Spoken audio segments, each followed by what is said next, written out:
and welcome to Pale Reflections, a proud member of the Duff Network where we reflect on Wildbow's most rowdy work as it releases. I'm Ruben Morehouse. And I'm Elliot Diebold. And we're coming at you live in the Discord. Live. Now, people may say, hold on, you two still do a podcast? What about last week? And my answer to that is, if you're in the Discord, you would know. So head on over to duffmedia.com/Discord. Wait, you didn't tweet it? Latest scoops. No, I just put it in the Discord. I realized afterwards I'd forgotten to tweet it. Yeah, I think my voice is probably some remaining evidence as to why we weren't here last week too. Yeah. So yeah, we're back to talk about Wild Abandon. We are actually back to talk about Wild Abandon 18Y and 18Z, two interludes that I'm pretty sure are going to round out the arc. It feels like the end of an arc, doesn't it? Yeah, especially with a .z interlude there. Yeah. That's usually a bit of a gimme. And we're starting with Liz, the long-awaited Liz perspective. Finally. And it starts long ago when Liz was stirring up shit at a school, just kind of causing some teen drama. Yeah, it's basically the episode of a CW episode. Yeah, I think Wildbow heard that Legacies was cancelled and decided, well, I'll take the ball and run with it then.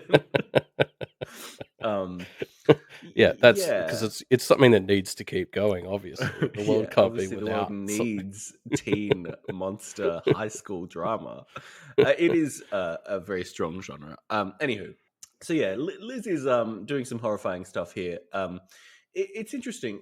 It's almost a bit ambiguous about whether Liz is like playing into drama that already exists or whether she's starting it.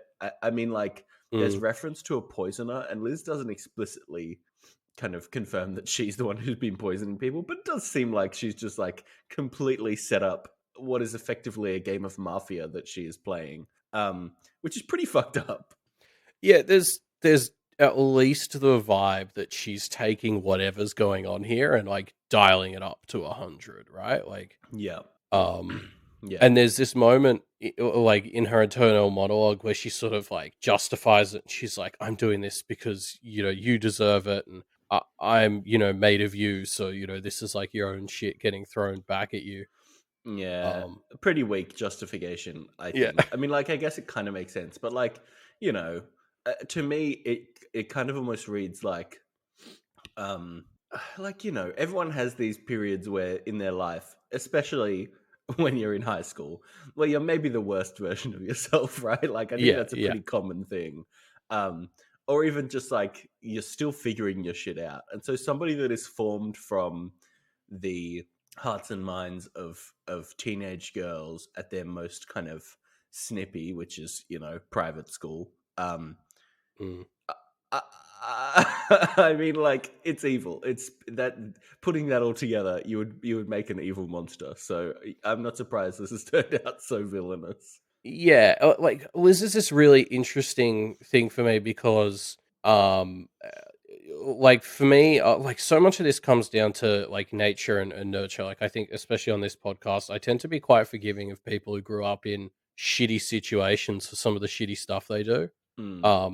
And Liz is this really interesting test case for that because she is in many ways this embodiment of like some of the worst stuff, but she also lets herself keep just being that. And like Arc 18 has been doing a lot of work to talk about like environments and how they shape us and kind of like causing us to question where we draw that line of at what point does a person's responsibility take over for the shitty environment they were in. Like that's been a big thing for the whole arc. And so like, of course we get like a great Liz interlude here sort of right towards the end of it because she's this great case for that. She like, with this defense she has of, this is from you, like I'm doing this because of you. Like that reads more like, oh, okay, you didn't get their bitchiness or shittiness or whatever you want to call it from them. You got their like self-justifications and excuses. Like that's what you're the animus of. And she just like, Liz just refuses to move on, basically. Yeah, but the thing is, like, I think Aziza put it well in chat by saying Liz has the capacity to decide which aspects she leans into, right? Like, so it's not quite nature versus nurture for her because she chooses her nature, and so Well, I think this arc has she's been making the definitely at case. fault. Yeah, I think this arc has been making the case that we all do to an Yeah, extent, yeah, and yeah, this is yeah, the Liz is the worst kind of person because she's using this as a crutch as an excuse and as an excuse not to grow. Like yeah. I feel like the vibe I got from this chapter at least is that Liz is the sort of person who isn't who can't blame her environment for how she is because she's gotten to better ones and she's refused to move on as a person. Yeah. Like she's not the Reed Musser who's coming up for a breath of air for the first time and suddenly becomes a bit less of a dick. She's like Mm. the person who escaped a shitty background and then has dragged everywhere else she's gone down to that. Yeah. I don't know. I really Liz was one of the conspirators that I had felt more sympathy for, but this Same. interlude really Yeah. kind of took that out of the equation for me. Yeah, because I think she's yeah, she's becoming the example of how yeah, she feels like the example to me of the person who you should be able to point at and say, "No, no, it's not the environment's fault anymore." Like at a Mm. certain point she should have crossed the threshold to take responsibility for her own shit and she keeps not doing that. Yeah, Um I really like what I'm easily impressed has said, given the way that the chapter continues, which is what a shitty situation that I am desperate to recreate. yeah, exactly. Exactly. Uh, And like, in that moment where she has the thing about saying like, "I am you, I am your impulses. I have to do this. If I want to stay here in my home." And like that really jumped out to me when I read it because it's this like immediate transition from this sort of desperate like, you deserve this and this is your fault. She then like immediately pivots to like a, "I need to do this or I'll die," like sort of this really desperate vibe halfway through. And I think there's this thing to Liz that we're going to see throughout this whole chapter, which is I think she's just full of this like desperate need to secure her position. And I think like all of this stuff for her comes down to she keeps entering these environments and she's so desperate not to be on the bottom of their social ladder or to get excluded from them that mm, she does all this toxic shit to try and secure her place, not realizing that like that's making that environment worse. Like, because while we're talking about how environments shape people, we're also talking about how the people shape those environments. And Liz like comes in and makes places worse with her yeah, bullshit. yeah, and Um, then presumably feeds off of the fact that it's getting worse and worse as a horrifying spiral. yeah, and it's like what I started to feel with this section is I was like, I don't think Liz is actually an animus of like a teenage girl bullying and cunning. Like Liz seems to think that Mm, she's this animus of betrayal and of cunning and cunning, yeah, conniving. yeah. And I don't think she is. I think she's like an animus of somebody who's just fucking terrified that they don't fit in and they're desperate. Like she's basically an incarnation of FOMO. Um, Mm.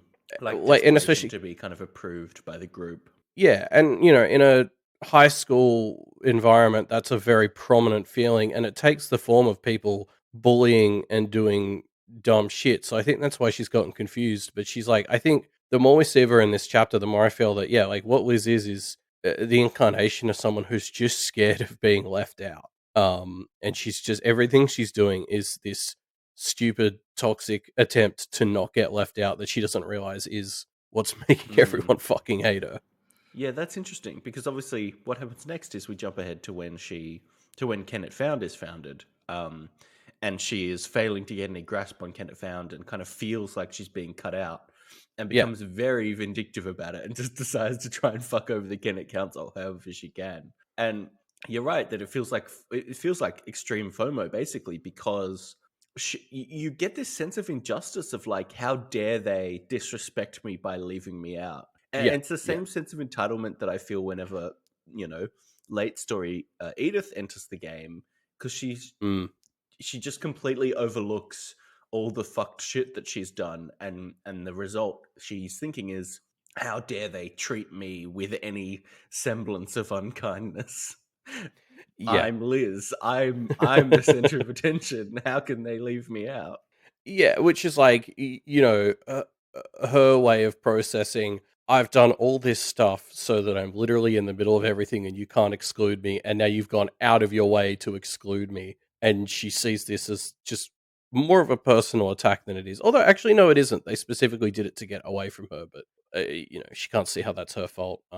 The Edith comparison, I think we'll talk about that a lot at the end of the chapter too, because you're right. Hmm. There's a lot of synergy between Edith and Liz that comes up in this chapter that's going to be relevant going forward, seemingly. But Yeah. yeah, you're right. Liz just has that vibe of like the person who just sees it as a betrayal that not everyone wants to play with her, but also they have to be playing the game she wants to play. Like, Mm. that kid on the playground who's like, everyone has to play hide and seek because I want to play hide and seek, and also gets real fucking mad at the kids who don't want to play hide and seek with them. Yeah. Yeah. Um, oh, very silly. Liz is very silly and very. She fits perfectly into the conspirators among Yeah, yeah. Edith of just like frustrating to see their point of view and just see how much they don't care to understand what anybody else thinks. Yeah, it's that same misdirected, like, "Oh, your concerns are valid, and Misdirected, there's a good way to do this, and you're just not doing it." and they direct that at Miss. Um, I also, so there's like a great like fairy-esque irony to her current position too, because it's like, being the town spirit is like this incredibly lonely experience, but it is at the heart of everything, and that just like, no wonder Marisica helped put her here, because I just love this idea that like she's sitting here and thinking. She's thinking about inviting this like incarnation of authority in, because she's like, oh god, they'd be a bitch to talk to, but like it'd be nice to have someone to talk to, and they could help me get revenge or like blah blah blah. But it's like she's just so fucking lonely sitting here in the middle of everything in this throne that she's carved for herself, and it's just like I was just screaming at the screen back, how have you missed the point like this? Like her desperation to be included has she's put herself in the middle without anyone around her. Mm, yeah. Liz. Anyway, Yeah. um, so she's about to be summoned by a technomancer on Mussa's side, and rather than let herself be summoned, she kind of gets in early and starts to fuck with him. And this is maybe the one moment that I'm on Liz's side in this entire chapter. Yeah. Is like I kind of wanted to get what's coming to her, but also she's clearly going to be bound to fuck with Kenneth. So I'm glad that she has a bit of time to kind of use her powers to be a bit of a badass. Yeah, and it's nice seeing like, because as much as I hate Liz, I think Freeman's even more of a dipshit. So it's like funny to see her like outwitting and scaring him. Yeah, I agree. I was fully on board with Liz, kind of low key overpowering this technomancer who tried to summon her. Yeah, and she does it. Mm. She overpowers him. Could we talk? So there's this moment with the Turtle Queen, and I'm just gonna eternally keep bringing this up until the story fucking does something with it. That whole bit where Freeman's like, so wait, the Turtle Queen, nobody's looking after the Turtle Queen. The Turtle Queen's in charge of herself. And Liz says, they think she's cooperating. And he said, do you think she isn't? And Liz says, I think they're wrong about a lot of things, which just, Wildbow just refuses to let us know whether we should trust the Turtle Queen or not. Like, this doesn't Yeah. hard confirm anything. Well, yeah. I mean, Liz is not a reliable source on this, right? Like, I mean, she she could be. She seems sh- somewhat omniscient in she Tenet. could be, but also this is just kind of how she talks. Like, Well, yeah, she she doesn't completely confirm. Like, dodges the question. yeah, exactly. So, like, it was this her? Yeah, I just wish I could know whether my fears about the Turtle Queen are unfounded or not. Yeah. Um, but yeah, so Liz has beat the Technomancer, and in exchange for not fucking him up too bad, gets some favors from him. Three tasks that she sets for him to complete, which will basically all just fuck over the Kenneteers. And I wrote in Hmm. my notes they'll help Liz hold on to her power, but really it seems like they're just fucking over the Kenneteers slash Kennett Council. Yeah, well, like even like Freak or Freeman or whatever you want to call him, like calls this out because she mentions how rumors are spreading about the arcade, and he's like, it's not a good thing. Like, that's like more power for like Canada as a whole, and she's like, yeah, but it's for them and it's on their terms, so like, fuck it, you need to take it down, which is just yeah, I mean, classic Liz moment of just like she doesn't want good things, she wants her things. Like she will bring down a good Yeah. thing because it wasn't including her and like, you know, involving her. Yeah, she needs to be the center of attention. Yeah. Yeah, basically. So yeah, fucking with the arcade is number one. Number two is so purely evil. Fucking with this. So this girl Trin Conway, who kind of clearly made a pretty rough mistake, but is now putting it right. Lisa's Yeah. like, no, no, no, no, no, fuck you. I'm gonna fucking ruin your life, and it's so cold. And like the this is the one where I don't understand the motive. Like, like the arcade, okay, sure, petty vendetta against the Kenneteers. You're an idiot, but I understand why you're doing what you're doing. With this one, what does she gain from this one? Don't know. Nothing. Just fucking with. So like fucking with the. It's like 4 degrees of separation. I think fucking with Trin is fucking with the Countdown Cassandra probably, which is maybe fucking with like Rook and that associated group. And it's just like it's such an Okay. oblique angle. It's just kind of a shitty Yeah. thing to do for the sake of being shitty. Yeah, okay. Because I didn't even think of that. Because the only thing I came up with was this idea that it was like she was mad that this girl wasn't getting a revenge done upon her. Like it was like the universe had Mm, conspired to do a tough revenge, and then the Countdown Cassandra was helping her get out of it, and Liz was coming down as this voice of like, no, like you deserve this violent end that has been preordained or whatever.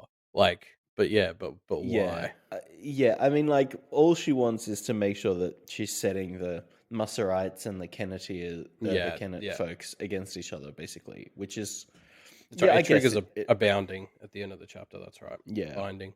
But it's just so shitty. It's just so shitty. Yeah, yeah.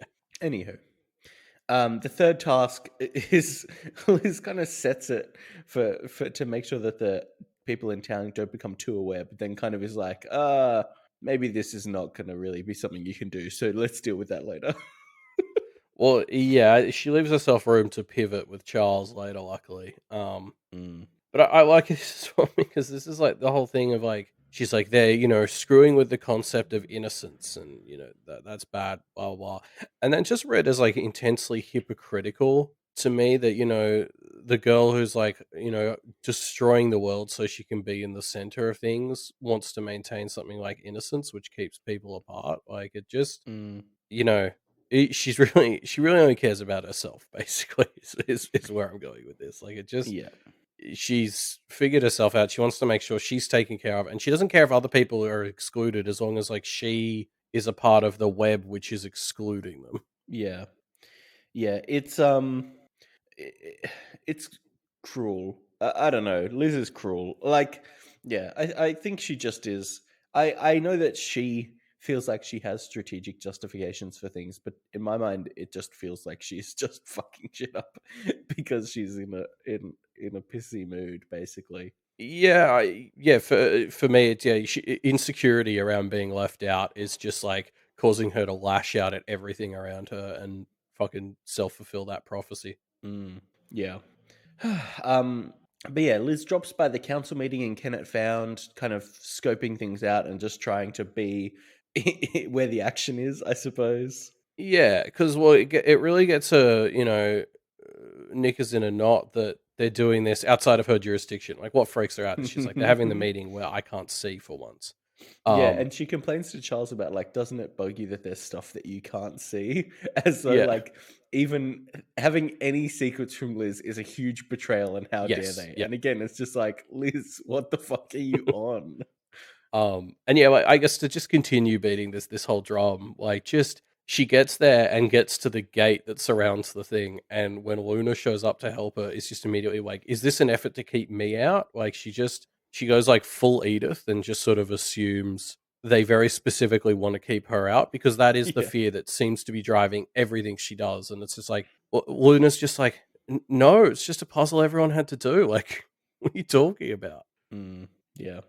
Um, but yeah, I mean, that said, she shows up to this meeting and she makes some decent points. Like, Mm. she brings up this whole thing about how like, oh, I guess so the like Kenneth, I think it's Guillemette who sort of says, you've proven to be a real thorn in Muss's side, and now that things have gotten way worse everywhere else, just doesn't want to have to deal with an extra thorn in his side, so he's looking Mm. to, not have to be as against you guys. And then, like, Liz notes that all of them are sort of looking happy, so she's like, "Well, that's more Charles than you guys, isn't it?" Mm. Which is like, her once again having to be like, she needs the credit, she needs to feel like their group is accepted, blah blah blah. But like, she's also right. Like, um, I guess we'll be talking about this more later in the chapter, but like, Kenneth is still, I think, really figuring out where they sit relative to both Charles and Mussa.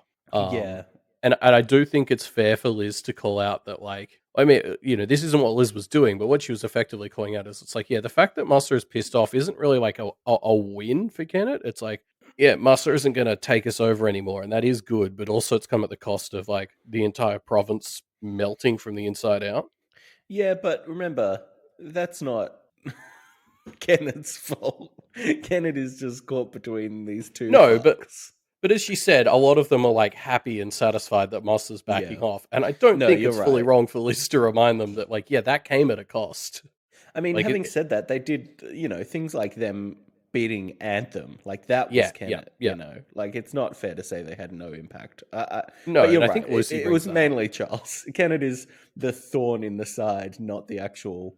Well, I Yeah, mean, yeah, I would say thorn in the side is correct. They're not the big thing. They're the thorn. yeah, but I guess Liz is sort of saying, "Hey, don't go celebrating that he wants to ignore the thorn in his side for all the thorns under his fingernails without giving credit to the thorns under his fingernails." And I think that that's Yeah. fair, although rather than credit, I'd give concern. But anyway, yeah, Yeah, I I just mean, yeah. the main fight is Mussa v Charles, but as we saw in the fight with, I think, Avery in America, a thorn can be still quite powerful if used effectively. Yeah, yeah. Wait, was that Avery in America? Is that right? Am I remembering? I What was think the she used the fight? Which thorn. fight was that? Yeah, wasn't that the one at the fairy markets in Yeah, Arc that's what I'm 8? thinking. In the mud Yeah, yeah, town. yeah, yeah. Halfway between the Warrens and the fairy markets. Yeah. Um, yeah, cool. Anyway, Liz also raises and answers the question that Louise asked of, if it was Mussa v Kennett, would Kennett win? Probably not. And that's kind of Mm, interesting, because one, it means they're in big trouble, but two, like, they just, like, it indicates so strongly that a fight, Canada's never gonna, I mean, I guess we kind of knew this, but Canada's not gonna be able to win a fight here against Charles and Mussa, right? Like, yeah. Kenneth's role in this, and I think the comparison to Wait. the So games of don't jump Risk ahead. that we've been playing. Yeah. Don't jump ahead of the notes because I'm All right, too tired. I'll get confused. But all I right, think we'll we've get to got that more on later this then. later. But yeah, Um, all right. sorry, sorry. Yeah, I don't have that spryness in me. But no, you're right. Like, I think this whole arc, we have been questioning where does Kenneth want to sit, because it kind of feels like they sort of have to attach themselves to one of the sides at some point. I don't know. Yeah. We'll get there when we get there. I can't remember what I wrote. Yeah, Um, we'll get there. I also just wanted to call out this moment where Liz is yelling at the council of Kennet about, like, how they're not on Charles's side. And she says this thing, which I think might be the biggest case of projection we've seen in this entire story, which is really saying something. Where she goes to them, "Do you know what else you could have done to patch things? You could have just asked to join in, but you don't. And why? Because of ideology. Your feelings are hurt. Your original plan was discarded, and this plan Yeah, is working." this is pretty And like, funny, isn't it?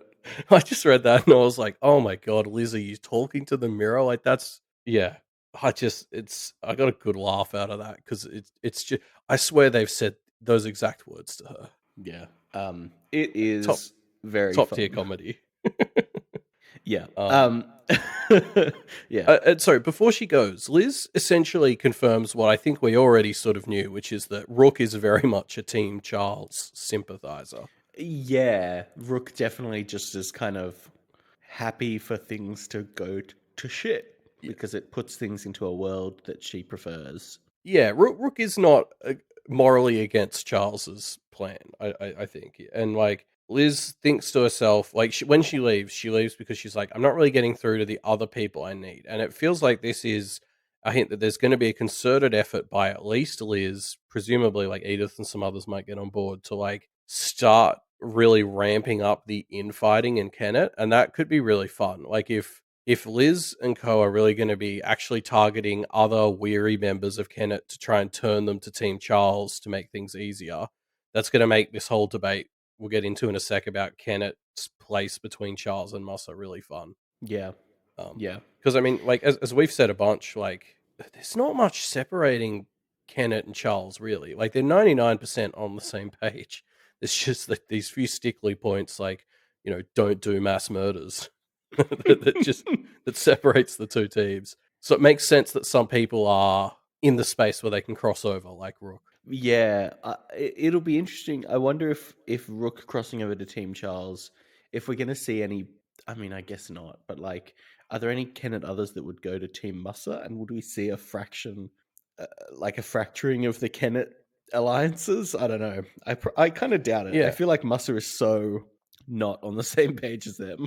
yeah, I agree. I don't like. I think the voice, like the closest thing he'd get to the voice of Musser side here would be someone like Avery, maybe pitching, "Hey, teaming up with Musser is better than Charles," Yeah, but yeah, I not could see really that. coming from a place of like joining him in the same way. Maybe they'll like, yeah, make some truce or something. But like, yeah, I think the room for infighting within Kennet has always much more been between like the Miss side of Kennet and the Charles side. And obviously, we've got like Kennet Blow and Kennet Found to kind of represent those two sides now.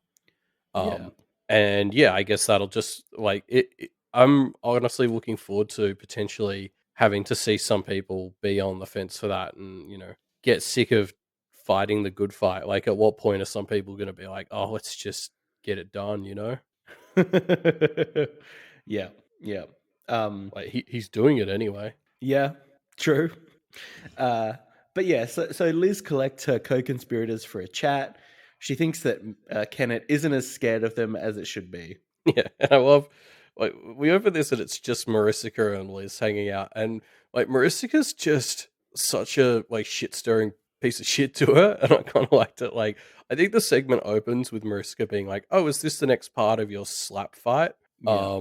And Liz is all tries not to take the bait, but there's like a number of times where Marcy keeps saying, "Oh, you're doing this and you're doing this," and Liz every single time is like, "You mean we?" And like you could Mm. just see Mariska is just poking this sore spot Liz has for being included, and it's hilarious. Yeah. I do kind of love Marisica's vibe of just kind of being past all of this now. Like Marisica's like, yeah, I did the thing that I wanted to do. Like I'm past this kind of shenanigans. You know. She clearly still is embroiled with Charles, but is kind of ready to have used and moved past Edith and Liz. Yeah, it is kind of hard to read her vibe. Probably by design. Like yeah, because you're right. Like she kind of has that moment where she like steps to Liz, and it's hard to know how much of that was an act or not anymore. Like it's just I'm very curious what Mariska's internal monologue looks like now because it seems like she's a bit all over the shop. Mm, Um, this is the best look we've really gotten at her, like hanging out in her new form too. And it's like it seems like a big part of it was she didn't want to have to be thinking fairy thoughts all the time. Like it's exhausting constantly playing that social game. mm, But she also couldn't stomach the idea of giving that up because she knows how powerful it is. So she's like become this goddess who kind of can do that when needed, but isn't like that all the time, which is just such an mm. interesting vibe. And I don't trust it. I don't trust that this is a world where you get to have your cake and eat it too, like that. Yeah. Yeah. Yeah, that's interesting. I wonder. Um, but yeah, Yeah. I don't know. I just every time we see Marcy, I'm like, more please. Like this transformation she's undergoing is so fascinating. Yeah. Yeah. We still haven't got a solid grasp on like has she actually done it by now, has she actually gotten away from the hunting party? I I don't don't know, think like so because she's still yeah. Marisica, which She's still like feel Mariska, exactly. and later on she talks about how they're all going to be beautiful butterflies later on. which like felt like an admission that as far as she's concerned, like She's not there even yet. she and Yeah. Charles haven't reached their final form, Yeah. which is crazy to think about. Yeah. Um, Marusika does, of course, still figure out that they're plotting in their nightmares. She kind of cracks onto that very quickly. But Charles is just kind of like doesn't seem to give a shit. Like he's still, and I don't know. I was kind of torn between reading this as Charles being so confident and that he thinks it doesn't matter, or Charles kind of having started to still not want to move against Kennett too actively, and specifically the Kennetiers. Like the plan of having Charles feel like he could potentially sway them that we kind of saw starting to form. Like, I don't know. It feels like Charles is still trying to, as much as possible, avoid a big confrontation with them. Yeah, I think that's part of it, but I think honestly think another part is he just doesn't feel very threatened. I don't know, like because he does say, "Oh, I could talk to the Sable about getting this sorted out." Which, like, side note, it's fun to know that the Sable is apparently the judge who knows what their plan is. Especially because that's the judge of the Pale. But like, I don't know. I just got the vibe Charles, I guess, just isn't worried that Verona has a plan. I don't know if he's still Mm. talking to her. Weren't there plans for him and Verona to keep being buds and going for walks and having chats? Or so Yeah, maybe he have just yeah. yeah. Yeah, maybe he just thinks like, if he keeps doing those, she just won't be a threat. I don't know. Yeah. Maybe. It just feels like Charles is so lax about this fact that Yeah. they're Yeah. more actively planning that it's like I think he just doesn't want to fuck with them, Yeah. you Well, know? he doesn't want them to be his enemies. I mean, we had Yes. like we saw that a lot when they had the chat with him at the start of the arc. Like he wants to be on their side. And so yeah, I think he's maybe not taking this seriously out of a mixture of like arrogance because he is going to be really hard to take down, and then also like a smidge of not wanting to accept that he might have to do something to work against them. Yeah. Um, I I guess getting to some of the Edith stuff, I wanted to call out like when Liz gets them all together at first. There's also this moment where she does say like, we're getting too far apart, and when we're alone, our perspectives skew. Like together, we aren't all in perfect alignment, but I think we are stronger. Which is essentially like, I mean, it's ironic, but I think Liz has just basically spelled out one of the major messages of Pale. Mm. And she then says, like, I believe in groups. And so it's like, as much as Liz is like an idiot hypocrite, like again, she's not wrong with this thing where she's like, she lashes out and causes strife and breaks groups apart all the time because of her insecurity. But the ultimate thing she's aiming for, which is having a group like this, like she's Mm. not wrong that is one of the best ways to be. And like Yeah. she's not a yeah, she's not a complete piece of shit because she also sees Edith being left behind by them and is like Mm. very intentionally including Edith where she can. And they even have that moment later where like Edith even has to admit that Liz was like trying to do her a solid here. Like, at least Liz isn't also hypocritical in that like when she sees someone else in the in group getting left out, she doesn't just like kick them out if they haven't slighted her. Mm. Yeah. Yeah, it's interesting. It this definitely is that meme of heartbreaking. The worst person you know Yeah. just made a good point. Yeah. um, Well, yeah, and I mean, like again, that's always the culprits, right? They're always just like yeah, they're so close. one They're so one close to step it. short. Yeah, like Yeah. Liz here is advocating for exactly what we like Pale is talking about and how teamwork is better, but she's right here, and then she'll go out there and just miss the mark by sabotaging other groups unnecessarily. Mm, yeah. Um, so yeah, Charles, in exchange for Liz's patience, Charles starts to make big promises and somewhat starts to deliver. First, we see a sign that Musser is starting to break, and second, Charles is starting to set up a school for Liz to train her own army. Yeah, to go to like the Musser phone call, which was like the big cliffhanger from last week. I love that Musser sort of tells Lucy he called her because she seemed to be the closest thing to the practitioner in charge. And I just love that his read from her being the main one to yell at him was that she must be in charge. Like I was like, yeah, no, of course that was, his read. I think Lucy, Verona, and Avery would all agree Mm, that, they're all about They're all even. equally, Or yeah. but Lucy is the one who, like, when you have a bad guy that needs a talking to, like, Lucy will step up, and Musa reads that as like, well, she's the conflicty one. She's presumably in charge. And then he attempts to compliment her about taking down Anthem, and just gets real pissy that she doesn't take the compliment. Yeah. I really Um, enjoyed that. yeah. Fucking Massa. I mean, like, even when he's trying to be nice, he just doesn't get it. No, Um, yeah. so let's compare this situation to the games of Risk that we've been playing recently, Elliot, Yeah, okay. because we've been playing Risk a fair amount lately, the board game Risk. There are three of us who play, and Sorry, invariably what ends I up. wanna sorry, I do wanna call out, Bob as the other person who plays with us, Yes, just because, those of you who follow our Twitter account, we probably don't give enough credit to Bob as somebody who that's also true. works on the memes for that. Yes, this Um, is our. We play this during our meme making sessions. yeah, so Bob also just deserves credit for the Twitter account, quality, or the blame, I suppose, depending on how you feel Yeah, about it. depending on how you look at it. But yeah, so I think the thing that always ends up happening is because we're playing these games of Risk with three people. Like, it's always a situation where two armies will be during the course of a game. Two armies will be in a strong position, and one will be kind of weaker. But the It's weaker me. army is always sometimes it's you, sometimes it's not in a very pivotal position because, and I think this mirrors the situation here. Like, we've got three factions here, and I don't think any one faction is strong enough to beat both the other factions together, right? And I think that's the sticker because Kennet is definitely the weaker faction here. But if they, depending on who they ally themselves with, they can still shape the win and potentially shape the conditions to for what that win looks like, right?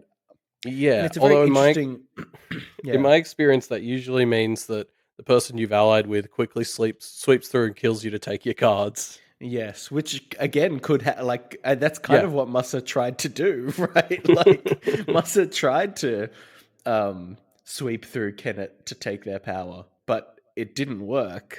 I don't know. I think it's interesting. I think it's Yeah. Kennet being effectively the decider between who wins of Musa and Charles is a very interesting position for them to be in. Yeah, and it's it's a position that Kennet, or the Kennet contingent, has occupied essentially this entire story. Like, that goes right back to Alexander and Bristow, if you think about it. And I'm seeing people in the chat mention the same thing. Like, it's figuring out how they balance being the third has always been a thing for Kennet. It's just, this is really the time where it feels like, they, with Alexander and Bristow, they managed to eke out a win over both of them, and that just doesn't feel feasible here. Like, I can't see a world in which Kennet gets Charles and Musa to grind themselves down and then, you know, steps over both their corpses to surprise take the win. Yeah, this for me has been an interesting dilemma for Kennet this entire arc, and arguably even before it. Of, like, at a certain point, I think they will have to lay themselves down as either more Team Charles or more Team Musa, and it will be Musa and Charles pushing for them to make that claim. And it's so interesting to think about where they could go there, Mm, because both come with their problems. And I think this idea that, Liz is seeding discord is implying that that might be something we're going to be dealing with in the next arc or two. Is this idea that, like, I think Kennedy is to some degree going to be forced to have to pick a side. mm, And I don't know. Yeah, like, my gut is to go with Musa. Like, as much as he sucks, if they can make an agreement with Musa where he won't become the lord of them, that's not the worst outcome. mm, yeah, yeah. It's interesting. Like, Yeah. they're in such a funny position, a funny Mm. and dangerous position where it's just all about how they can play these alliances to fight each other. And I don't know if Yeah. Kenneth is interested in that. Like, I guess they've been kind of fucking around with it from um the non-Musa people in Musa's camp, right? Like, uh bringing them to their side and kind of figuring out how they're going to kill Charles. But, like, I don't know. They haven't been really conniving in trying to get Charles and Musa to fight each other more actively, which maybe is what they No. need to do. Maybe they don't I need don't to. Maybe that's just going to Yeah. happen anyway. I don't know. I think they just need to wait. Yeah. Mm, Like, um Yeah, I don't know. I do get the vibe that if they wait, Charles seems pretty confident he'd win, and I'm inclined Yeah, to take him at his word there. yeah, And I guess looking at the sides, like Moss's side obviously sucks, but there's enough people on there who want the right thing. They're just confused in a way that's way more manageable than the way Charles's side is confused. yeah, yeah. Yeah, I don't know. I just, and again, like the end game of Charles's thing is just a shittier status quo, like of a different Mm, flavor. Whereas, like, if we go back to Mrs. whole thing of like the slow grind to more longer lasting change, mm, as much as it sucks to say it, like Moss's contingent feels like the way to something like that. yeah, yeah. But the thing is, yeah, Kenneth will not be on the same page about that, and that's why I'm keen for this potential arc of Kenneth in fighting, because I think that will be a really fun thing to explore. Mm, yeah. Um, but yeah, we also get the old evil school setup. Yeah, And when I first read this chapter, my thought on it was, oh well, we're not going to have time for this to eventuate. But then next chapter has some pretty solid time skipping. So, what the fuck do I know? yeah. No, you made the mistake of thinking, oh, that's for after this story, which is a mistake we should have learned not to make anymore, Ruben. Yeah. No, but yeah, like This is comparing fun. this school to the Blue Heron Institute, for example, like it really just feels to me like as we kind of the big flaw that we thought with Charles's plan was it's actually just leading to a situation that is the same as what we have but worse. And this is a perfect example, right? Like this is just another version of the Blue Heron Institute but worse. Um, yeah, I mean, it's almost not though. Like, I guess I'm making a bit of a semantic argument here, but the Blue Heron Institute was this really cool thing because unlike other practitioner schools, it was really emphasizing like a level of diversity and community that it seems like the Mm, others don't. mm, So it was this really interesting step forward for things, whereas this is just. I mean, this is going back to the older ways. Like this sounds like all the other schools where Liz is going to get a bunch of students and turn them into violent soldiers. So, yeah. Wait, so like how is that it not worse than the BHI? no, it is. It's just like like less of a reflection of the BHI, I guess, because the Oh, I BHI was see. I doing see. Sure. doing the opposite. Like it's more comparable to all the other practitioner schools than the BHI. Yeah.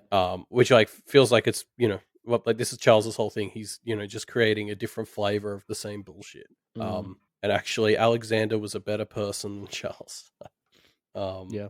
Yeah, I mean, I'm very excited. Like, there's a lot of juicy stuff being set up here with this little red heron. Like, they're all gonna come from the other school, which is very fun because it's gonna be all Mm, like I assume that there's a bit of a school rivalry in Kennet because there's only two schools. yeah. And that's how it worked in my town at least. Yeah. Um, Also, it's the Catholic school, so it feels like there was an implication to me that like Marisica might have a hand in this. Like they might be set up to prey to Marisica a bit for some power, mm, and become her acolytes to a degree. Which feels like they're going to a religious school. There's already more like ritualistic stuff embedded in the school, so that feels like it won't be as big a leap for them. Yeah, it should be fun. yeah. It's yeah. I don't even know what to make of it. Just trouble.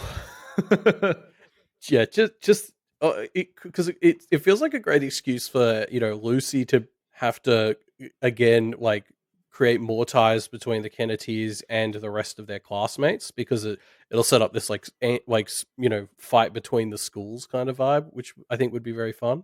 Mm, Like the Catholic school, I think it's Saint Victor's becoming the culprits team, and so then the other school having to rise up and become the Kennet team. I think that's just such a fun idea. yeah. Yeah. Um. Um, but yeah, there's also obviously like a lot of stuff. This is that section where Edith really comes in. Mm, Uh, and like it's worth talking about her because basically we learned that like yeah, she kind of has had the wake up call she needed, and Charles has this moment where he's kind of like sorry I had to do it that way, but like that was the way it had to be done. And like this is a really big and interesting moment in Edith's journey because it seems like she's finally accepting that her and Matt is not going to be a thing, mm, and now she's having to figure out what the fuck she does want, and that's a fascinating question. Like, yeah. what happens to our poor reflection of Avery when the person she's been obsessing over, she gives up on them. Like, does she follow in Avery's footsteps? Is she going to grow, or is she, going to be a culprit and find some way to double down and do dumb shit? Like, and what? Yeah, I can't wait to see this. I don't know Yeah. what to expect. Yeah, for sure. It could be anything. Yeah, who knows? Like, part of me thinks she's going to get worse because I can't help but notice, and this is admittedly a bit of a stretch, but it feels like, for a bit now, Avery has felt like the Kenneteer who's kind of doing the quote unquote best, like kicking the most ass sort of thing. And so it kind of made sense to me that was why Edith was the culprit who was doing the worst. Mm, Um, so like, will there be any alignment between Edith finding a new path and something happening to Avery? mm, Um, I don't know. I guess we'll see. yeah, yeah. Also, Um, and I think we've asked this question before, but does that make Liz the snowdrop in the culprit Kenneteer mapping? I feel like we're being a bit too comparative, but yeah, I No, mean the it all needs fourth to be member one of to the one, team. Ruben. It's Yeah, all 1-to-1 exactly. yeah. Anyway, so yeah. Uh, Next up, we have 18.Z, which is an interlude that's mostly Brie and then a little bit of other stuff scattered in there too. Yeah, But we, which so we didn't get to talk about last week's chapters, but the I think it was whichever was the last one, wait, the second one we would have talked about last week. It was the same where it was just like a Verona chapter to about yeah, with 70% a of the way through, little bit of and that yeah. that it became this whole chapter, and I was like, wait, what? And I got really worried because I was like, wait, shit, am I only a third of the way through the chapter? No, I kind of like it though. Like, I like that Walbo feels unconstrained enough that he can just Yes. be like, I'll tell this part here, and then I want to kind of tie these bits in thematically, so I'll jump around a bit more. Like, I kind of like it. I just, Yeah. it's nice. No, I agree. It was a good surprise. It was. I just enjoyed the surprise. Yeah. Um. So yeah. We start with Brie, who's with Zed and some strangely familiar but unknown characters exploring a dangerous town. And this is really fun. Like, we don't know who the fuck these people are or what this group is doing at the very start, right? And I didn't really crack onto it until it was kind of pointed out where they were. But it's really fun, and it's like rereading this chapter, seeing all the lines that they have that are just like such clear um uh, lines from the Kennedys. Like, there's one where Kat says, "There's seriously a personified hoe walking around." That's hilarious. Which is just like a classic Verona thing to comment on.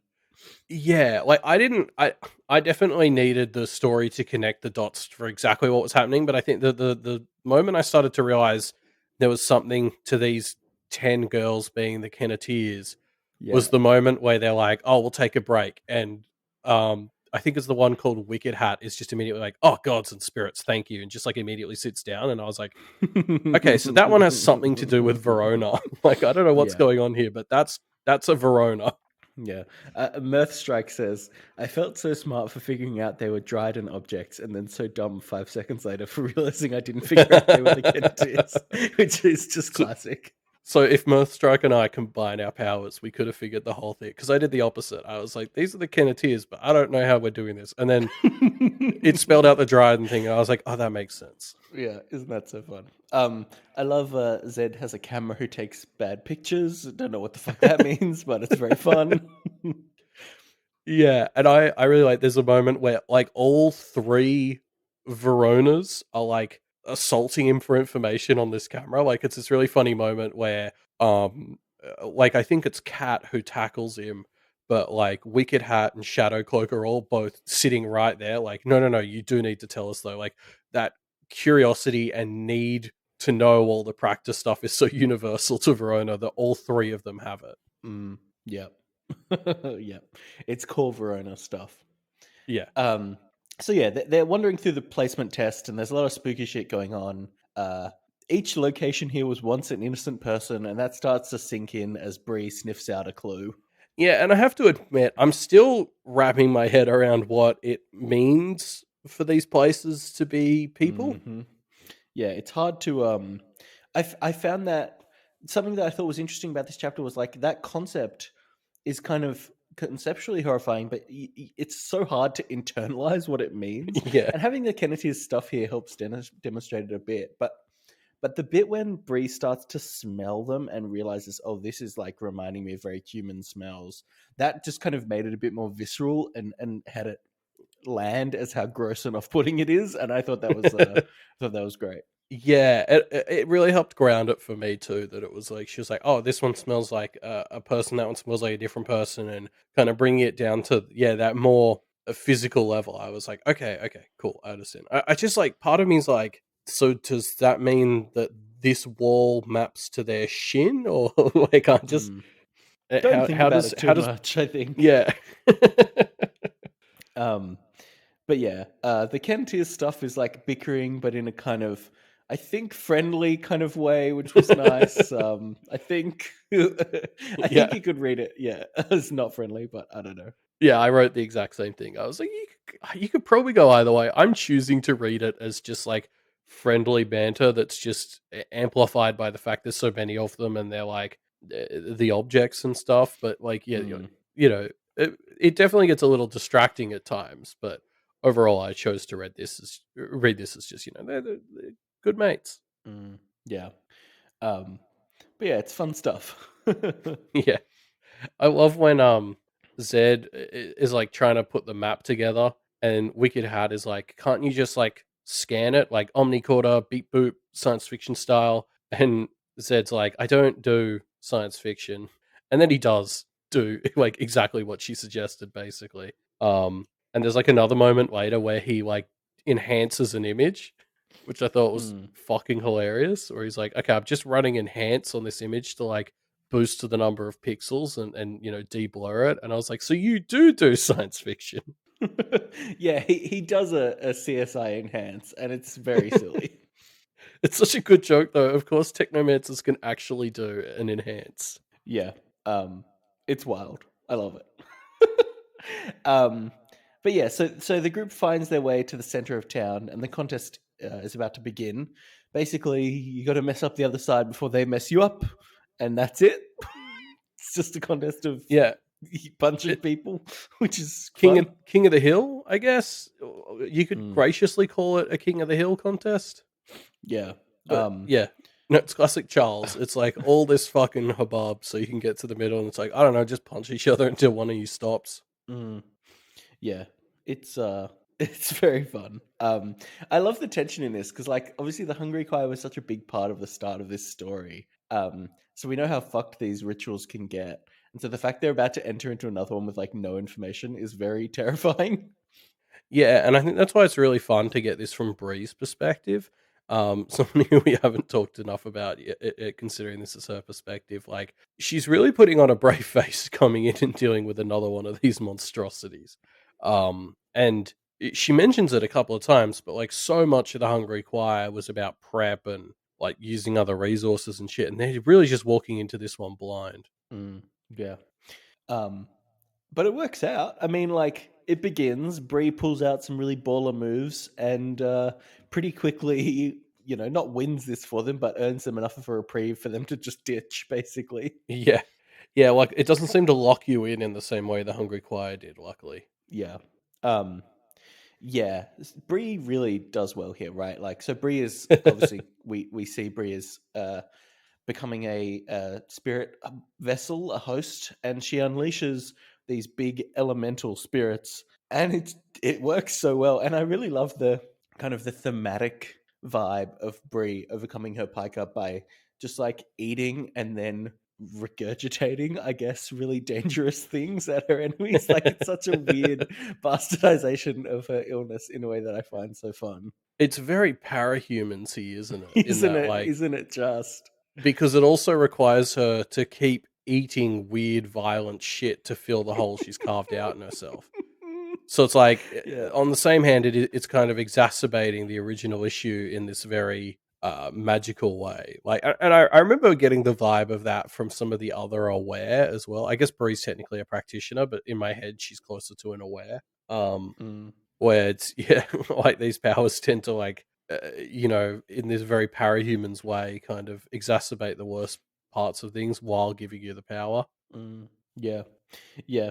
I think it's just a fun setup. Yeah, it is. I guess like I wonder, is Bree? what is Brie looking to do? Like, does she want to just keep stuffing herself full of elemental spirits like this and using them as weapons when she needs to, or is she? I thought she said she's looking for something to host a bit more permanently. I Well, wonder. oh my god, Elliot. Yeah. You know what cuisine Brie probably really likes? You know, No. Indian cuisine or any cuisine where you might eat goat. Yeah, yeah, yeah. Have her eat the That goat could up. work, right? I think that could work because we now that I'm thinking about it, this chapter, Bree eating big dangerous stuff, and also it ends with Avery getting the goat. So like I could kind of imagine that working out really well.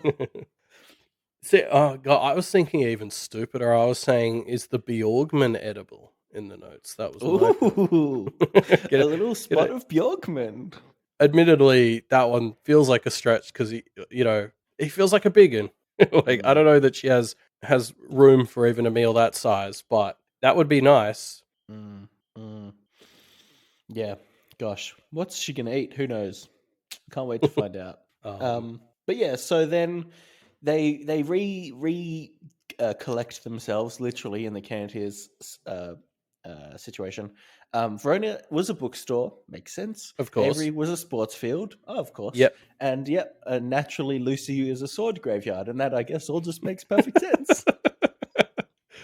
I'm so glad you had the same response to me, which was just like, "Yep, yep, yep, yep." I'm sorry, Lucy. What?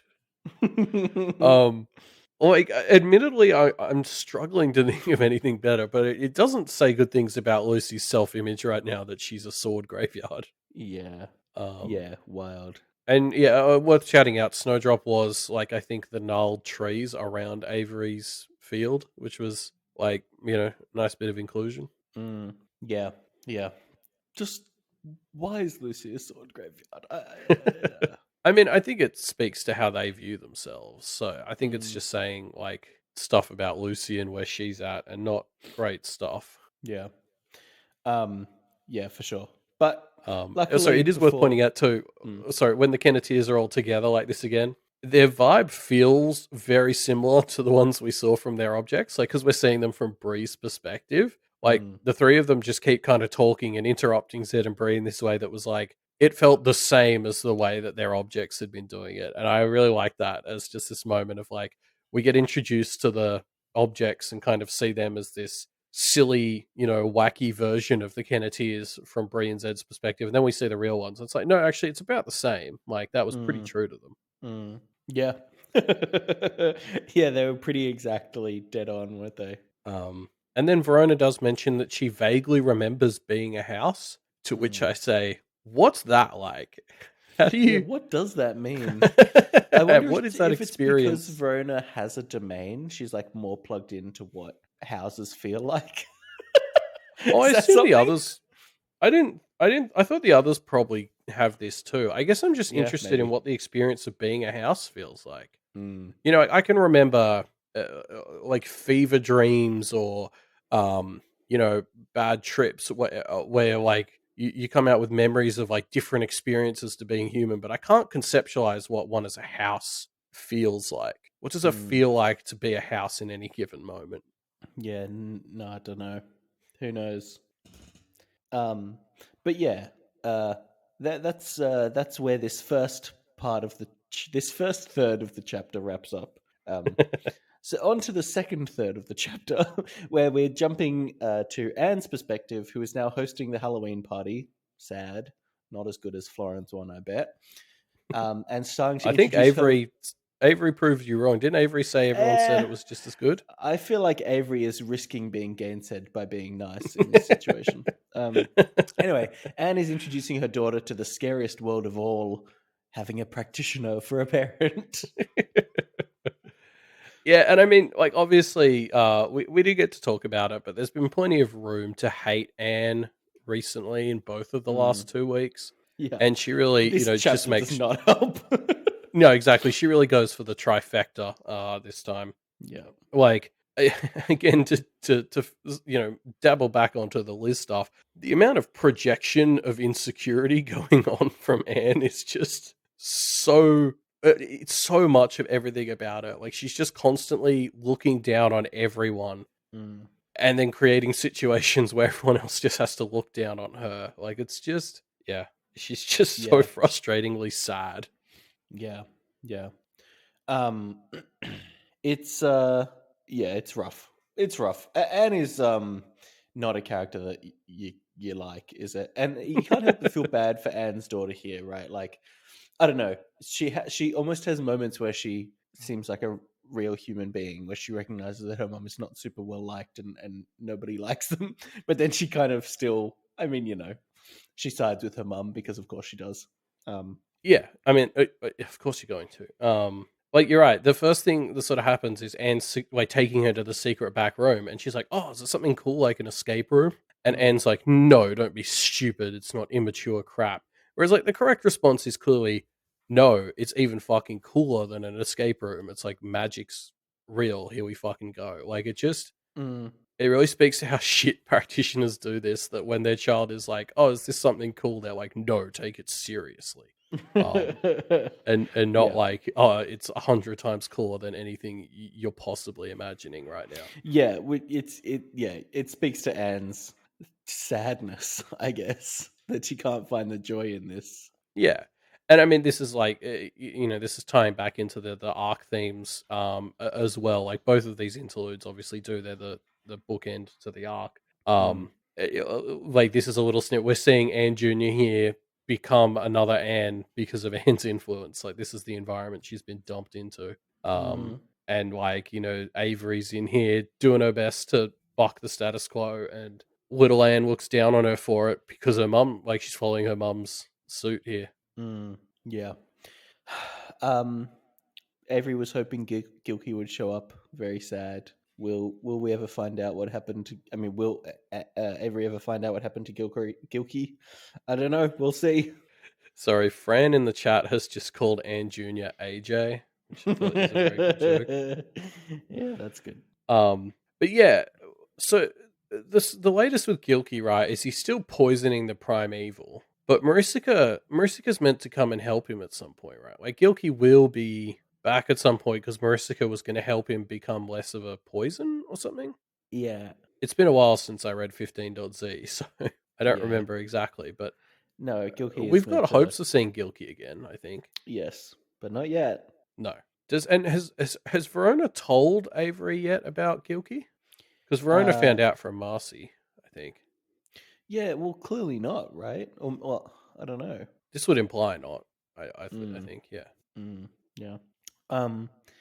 So yeah, then we have Avery on goat duty. Who knows what's going to happen? Will Sheridan accidentally kill it and nuke their house? Maybe. We'll find out. Although, will we? Because it kind of sounds like we're doing a bigger time skip than that now. Mm, Um, so we'll just get the play by play afterwards. yeah. An extra material of the last few months, which is just all of Avery's reports for her dad. Um, But yeah, and this is the part in the notes where I wrote that maybe they should just take the goat to Dryden and put it in the ritual. mm. Um, It feels like but a I like your mistake. idea of getting Brie to eat it better Yeah, now. I think that could work. I feel like that could work. Um, anyway, we jump ahead one more time to Seth, who goes looking for a Christmas miracle. And boy, does he find it? Question mark. Hmm. Yeah. Weird idea by Wildbow to have Charles be a Santa-esque figure here, but it kind of works out, I guess. I mean, to the Forsworn kids, that's what he is, right? Like, Mm. Yeah. he's a Krampus to everyone else, but he's a Santa to the Forsworn. Yeah. Um, yeah. So yeah, Seth gets his appeal and decides to join Charles's Forsworn army Yeah, and I or I always ex-Forsworn love. army, I guess. Yeah. I just always love this vibe of villains who are like, you aren't indebted to me. Like, it's up to you to choose. Do you want to, like, Mm. stay with me or not? When they've like, Seth's obligated to say yes. There's no world where Seth says no. It's like this fun style of manipulation where it's like, technically Seth does have a choice, but like, really, because of his circumstances, he has no choice. He's 100% going to join Charles's group. Yeah. Um, I don't know. I love that. I love that villain vibe. I know that I say this pretty much every time Charles is on screen, but he's just such a fun villain.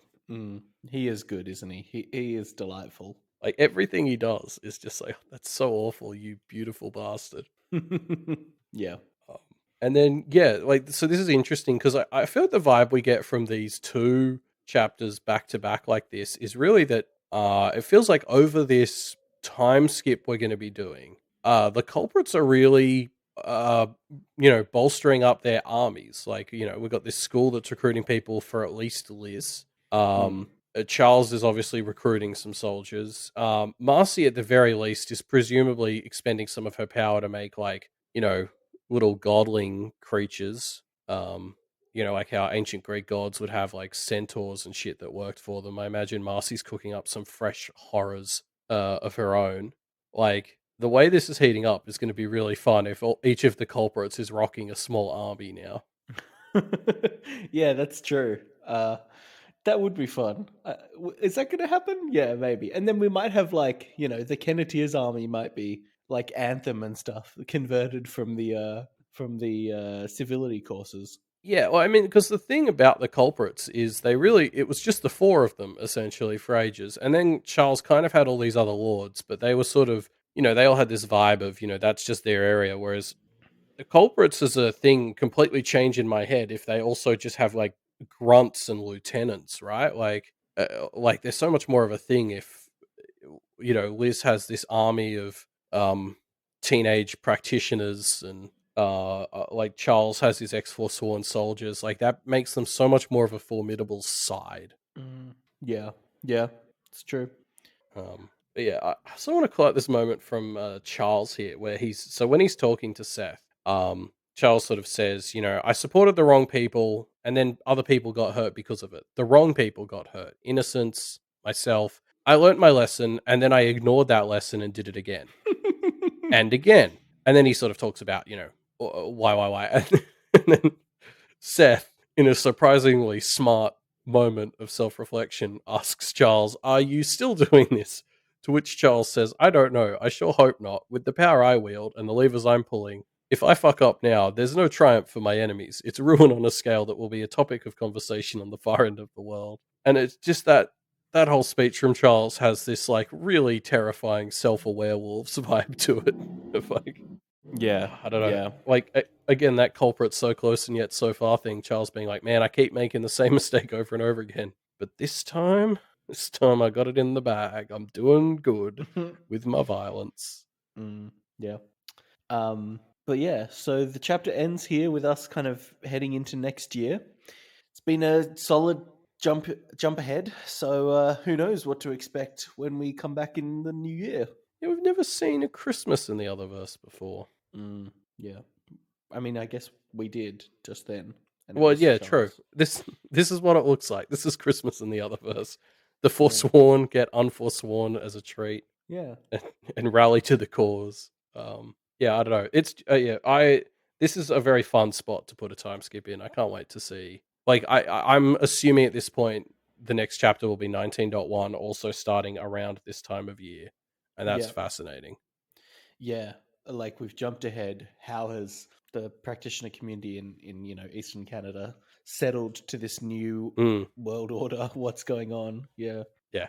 It's very fun. Um, but yeah, we'll have to get into that next time.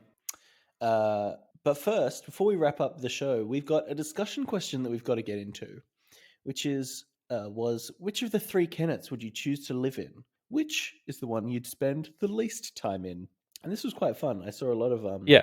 I actually expected much less Kennet below appreciation than we got, you know? Just less variety in general. I was Yeah. pretty sure we were just going to be able to sit down here and read out the list of people who said Kenneth found. Mm, Um, so yeah, Wildbow's saying he sort of interpreted this as a bit of a fuck, marry, kill for places, and now I'm regretting not choosing that exact phrasing because that's sort of how it was sitting in my head too. Now that I think about it, mm, um, but yeah, I think maybe it's good that we didn't because some people interpreted living in different ways, and so that's really I think that's where some of the variety has come from, which is really fun. yeah. Yeah. Yeah, there was a lot of variety here. Um, should we talk about the general? Should we go through them? You know, the three Kennets and talk about where where we go.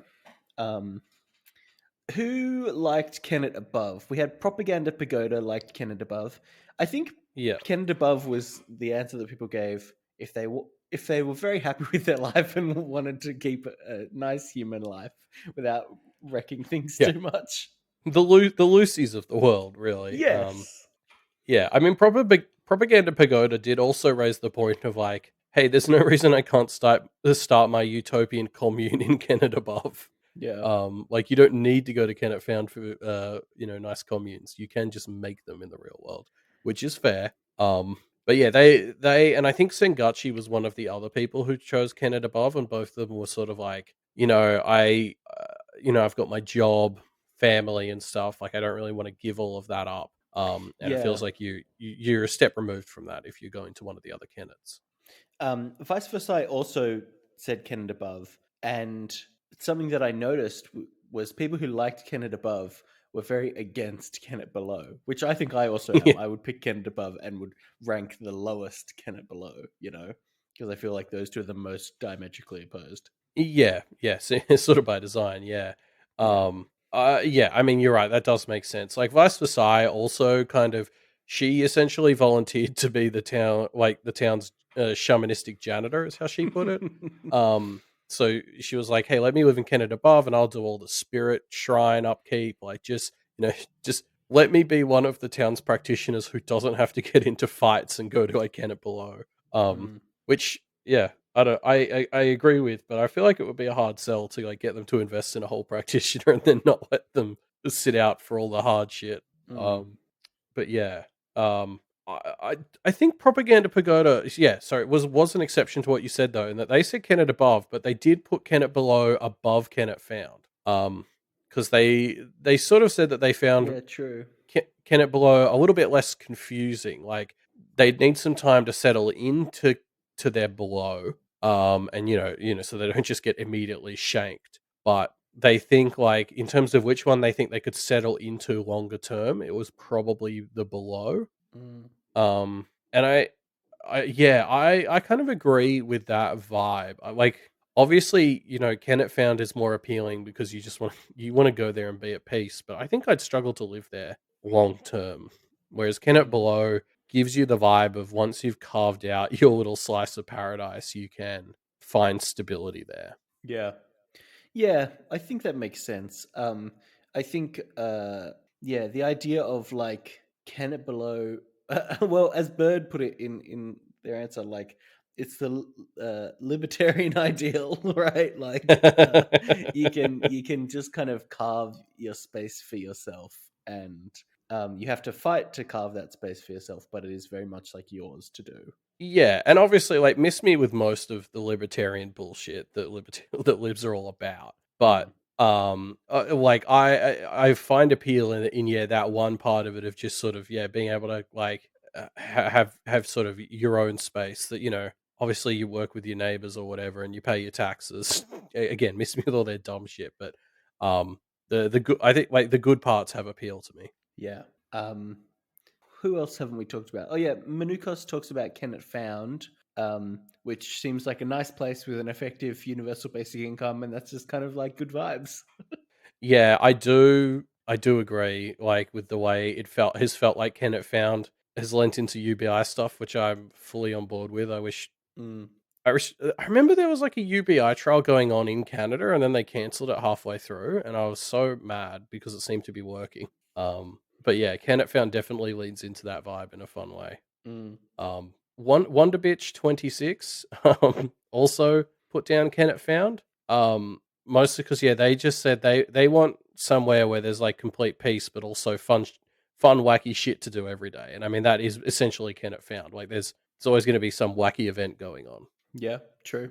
There's Which always something to do. sorry, I need to this isn't a side I'll admit, but like the town that I just moved out of at the start of the year, like growing up there, there was never fucking anything on. Mm, Um like I remember one time they had to close an event because some people, it was like Nickelodeon sent like a traveling group around, and they set up a stage in the park and like had people in SpongeBob costumes and stuff. And they had to not do it because so many people showed up that like the park was overcrowded, and they had to like call it off. Mm. And people were saying how sad it was that just like, some dudes in a costume got so many people out that like they had to shut it down. Like it was such an indictment on the town that that's interesting enough that everybody came out for it.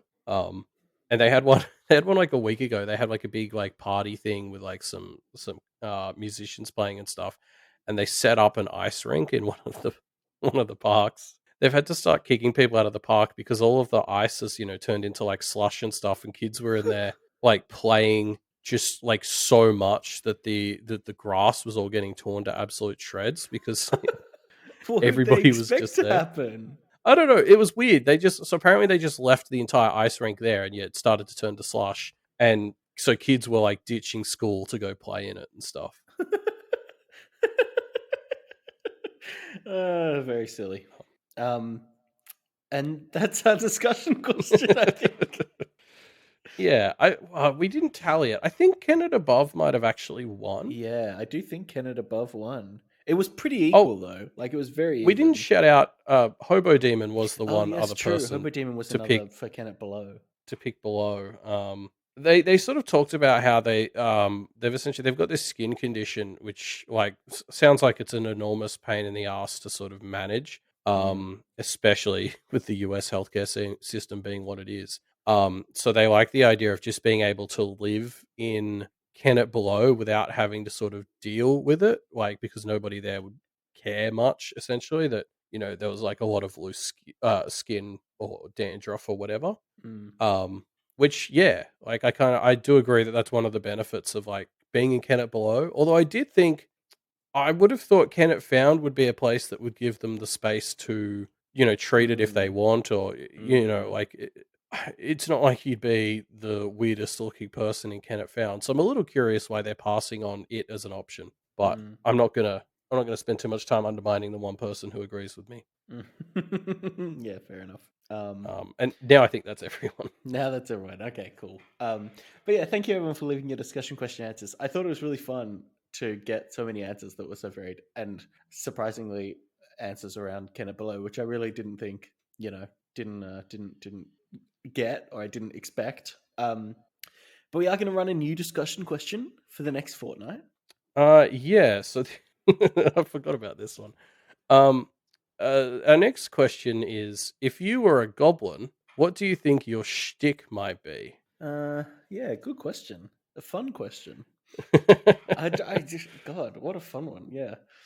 Everybody think up some fun answers and we'll go through and we'll pick who has the best goblins next time, I suppose. Yeah, and I mean, like I guess the way I'm picturing this in my head is like, like you've got things like obviously Breastbiter was nipples. Slagar, who slavishly slays, was like saying his name. Like I guess what is the Mm, thing about you that you think you'd be able to center your entire personality around and make it a yeah. goblin thing? Yeah. I look forward to the answers that we get to that. You can leave those answers in our discussion thread, which you can find linked in the show notes down below. Wait, do you have an answer, Rube? No, not yet. I need to Okay, think I'll about it ask a you bit again more next week. first. Yeah. Um, Sorry, yes. So yeah, discussion thread, post answers yeah. in that. If you want to blame somebody for some bad memes, blame Bob. And you can find those bad memes by going to our Twitter at Pale Reflectcast. Don't forget about the Doof Media website, doofmedia.com. There's a bunch of exciting changes coming there soon. So now you've got to go there and see it before the exciting changes so you Mm, can really mm. appreciate them. So go see it in its current boring format of, I don't know how it is now. And also see all the great shows that are on the network. Yeah. And if you want to support some of the great shows on the network, you can go to Patreon, patreon.com/duffmedia. You can support the network and get access to all kinds of things like bonus shows. We released the next episode of our bonus show, The High Ground, where we talked about a terrible movie called The Mummy Returns. I can't do this again with you. I can't. It's the greatest movie ever made, and I can't. This is probably the closest Ruben and I have come to an actual fight in quite a while. Mm. Um, but yeah, what? So while you're listening to us talk about great Mhm. mummy movies. Yeah. Um, before we get to the Mummy 3 next month. Don't forget to stop by Wildbow's Patreon, patreon.com/Wildbow. Otherwise, he'll unleash a Mhm. goat on you or something. I don't know. I'm really tired. Yeah. I was Otherwise, trying he'll to do unleash like a goat on you. That's the enough. chosen goat thing. There's a joke Yeah. there about the chosen goat being Yeah. too There powerful or is a something. I joke don't know. there, and you made it. He'll unleash a goat on you. All right. Bye, everybody. See ya.